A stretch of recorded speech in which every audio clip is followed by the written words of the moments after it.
وَلِلَّهِ عَلَى النَّاسِ حِجُّ الْبَيْتِ مَنِ اسْتَطَاعَ إِلَيْهِ سَبِيلًا۔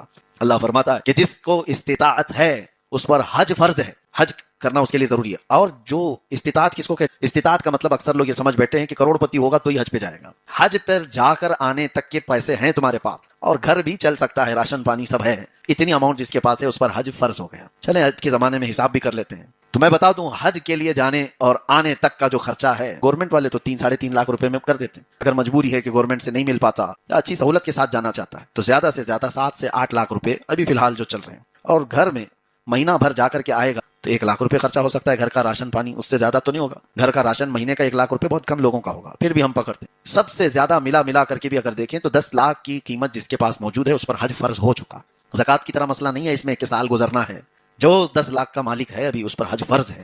اور جس نے حج نہیں کیا، میرے آقا فرماتے ہیں وہ یہودی ہو کے مرے گا یا عیسائی ہو کے مرے گا، ہم کو اس کی پرواہ نہیں۔ رسول پاک صلی اللہ علیہ وسلم نے یہ وعید بیان فرمائی، اور بعض حدیثوں میں یہ بھی ملتا ہے کہ جب حج فرض ہونے کے بعد نہ کر کے دنیا سے چلا گیا تو جیسے ہی وہ مرتا ہے اس کی پیشانی پر کافر لکھا رہتا ہے۔ بہت سخت ترین اس کی وعیدیں ہیں۔ بہت سارے لوگوں نے حج کو یہ سمجھ رکھا ہے کہ یہ بہت بڑے بڑے کروڑ پتیوں کا ہے، مال ہے ان کے پاس، طاقت ہے ان کے پاس، استطاعت ہے ان کے پاس، نہیں کرتے، جبکہ قرآن کا حکم ہے یہ۔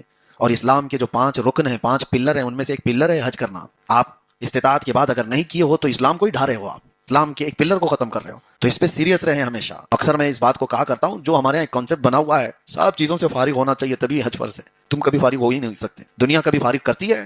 موت تک کوئی بندہ فارغ نہیں ہوتا یہاں پر۔ جو لوگ یہ سوچتے ہیں ساری ذمہ داریاں ختم ہو جائیں پھر کریں گے، ذمہ داریاں موت تک نہیں ختم ہوتی کسی کی، ساری چیزیں لگی رہتی ہیں۔ جو اللہ کا فریضہ ہے اس کو آپ ساری دنیا کو ایک طرف کرو، رب تعالیٰ کے فریضے کو پہلے ادا کرو۔